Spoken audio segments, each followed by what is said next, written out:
দীর্ঘ একটা সময় প্রবাসী জীবন কাটাতে বাধ্য হওয়া তারেক রহমান দেশে ফিরছেন।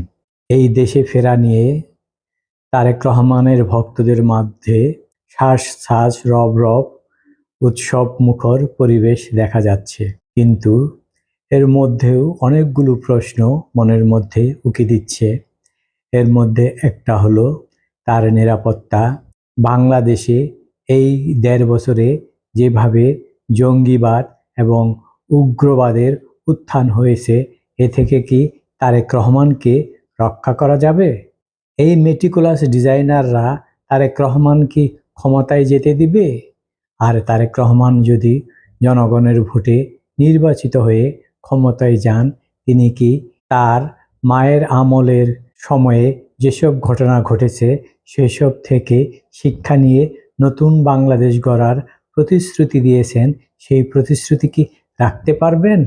দেশে এখন কোনো আইনের শাসন নেই, তিনি কি আইনের শাসন প্রতিষ্ঠা করতে পারবেন?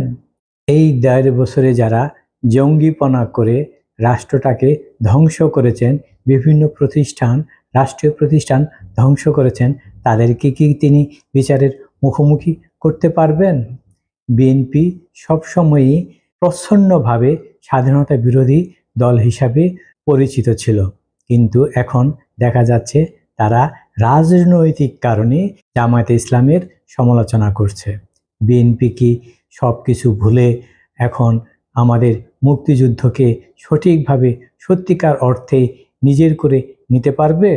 দেশকে উদারপন্থী একটা দেশ হিসেবে পরিচিত করবে, নাকি পাকিস্তানপন্থী জঙ্গি উগ্রবাদী দেশে পরিণত করবেন? দেশের আইন শৃঙ্খলা অবনতি হয়েছে, সেই আইন শৃঙ্খলা উন্নতি করতে পুলিশ সহ আইন শৃঙ্খলা বাহিনীর সহযোগিতা দরকার। তিনি কি আইন শৃঙ্খলা বাহিনীর উপর সেই কর্তৃত্ব চালিয়ে যেতে পারবেন? আর আইন শৃঙ্খলা বাহিনী কি তার কথা শুনবে? জাতির পিতা বঙ্গবন্ধু শেখ মুজিবুর রহমানকে যেদিন সপরিবারে হত্যা করা হয়, সেই দিন খালেদা জিয়ার জন্মদিন পালন করা হয়। এইসব বাদ দিয়ে কি তিনি নতুন পথে নতুন যাত্রা শুরু করতে পারবেন? তারেক রহমানকে বরণ করার জন্য বিশাল আয়োজন করা হয়েছে। এই আয়োজনের ভিড়ে কারো প্রাণ যাবে না তো? সেই বিষয়ে কি দলীয় নেতাকর্মীরা ঠিক করে রেখেছেন কখন কি কোথায় কিভাবে করতে হবে?